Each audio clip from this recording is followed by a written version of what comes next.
Definitions है, कुछ चीजें हम इसमें से देखेंगे, कुछ चीजें which are important, the rest of the things are not really important, more of like रट्टा थिंग। और गुड थिंग इज कि ये यूजुअली वाली डेफिनेशंस पूछी भी नहीं जाती हैं in your chemistry exam because they really boring. ठीक है, तो इसमें सबसे पहली चीज जो है, we just going to revise quick and then we going to look at the formulas, जल्दी से जल्दी करके हम पास्ट नंबर्स में करने की कोशिश करते हैं। ठीक है, I expect to complete this chapter within 3 days. ठीक है, तो 1/3 आज करेंगे, 1/3 कल, 1/3 in our next class.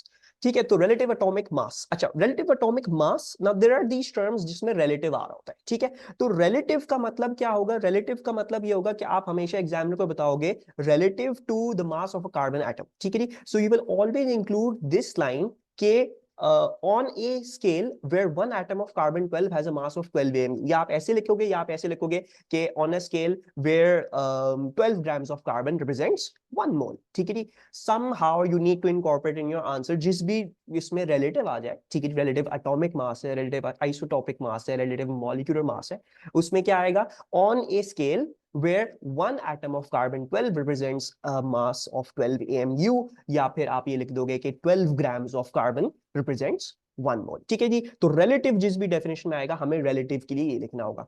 And you'll see कि इन तीनों डेफिनेशन में कुछ खास फर्क नहीं है, एक्चुअली इधर ही चीज है। तो अटोमिक मास क्या है? इट इज, अच्छा ये थोड़ा सा डिफरेंट है, will have to look at this, but let's look at isotopic mass. Isotopic mass क्या है? The mass of a particular isotope on a scale where one atom of carbon 12 is 12 AMU. या relative molecular mass क्या है? It is the mass of one molecule या one molecule where on a scale where one atom of carbon 12 is 12 AMU. relative formula mass पूछ लो तो formula unit, एक formula unit उसका कितना mass है on a scale where carbon 12 is representing 12 AMU. ठीक है जी, तो relative वाले and then isotopic is for one isotope, molecular is for one molecule, formula is for one formula unit. Formula unit, formula में और molecular में ज्यादा तो कोई फर्क नहीं होता है, but these are just two different things. कभी कभी formula is different, molecule is being represented by something else. For example acid.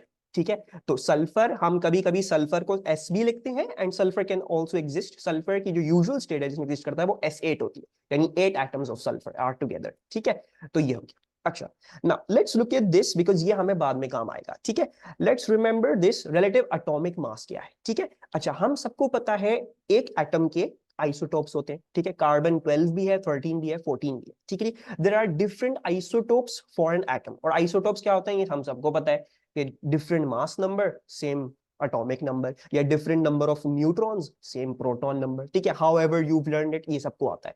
तो same proton number and different neutron number, या same atomic number and different mass number, right? atomic mass क्या कहता है? atomic mass कहता है भाई देखो, आपने वेटेड एवरेज मास लेना है of all naturally occurring isotopes. ठीक है जी, तो जो भी आपके आइसोटोप्स हैं उनकी जो वेटेज दुनिया में पाई जाती है, जैसे आपके P1 के पेपर की 40% वेटेज है फॉर एग्जांपल, P2 की पेपर 60% वेटेज है फॉर एग्जांपल। तो एग्जामिनर जब कैलकुलेट करता है आपके मार्क्स ऐसे करता है, जो भी मार्क्स आए हैं P2 में उसको 60% लेगा, जो भी मार्क्स आए हैं P1 में उसके 40% लेगा एंड उससे आपका ग्रेड निकालेगा, राइट? इसी तरह आइसोटोप्स की भी वेटेज है, because not every isotope is as abundant as the other. ठीक है जी, तो आपने हर आइसोटोप की वेटेज के हिसाब से आपने उनको एड अप करना है and then that is going to be your relative atomic mass on a scale where one atom of carbon 12 represents 12 AMU। ठीक है, so that's the only difference. इसका हमें और डिटेल में समझ में आएगा when we looking at the last thing in this chapter, mass spectrometry. ठीक है जी, तो relative atomic mass is the weighted average mass, isotopic mass एक आइसोटोप का, मॉलिक्यूलर मास एक मॉलिक्यूल का, फॉर्मूला मास एक फॉर्मूला यूनिट का, आइसोटोप हम सबको पता है, और रिलेटिव का मतलब on a scale where one atom of carbon 12 represents 12 AMU। ठीक है, मोल क्या होता है?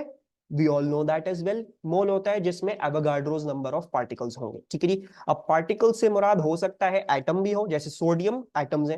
ठीक है ना, sodium is metal, it's just atoms, right?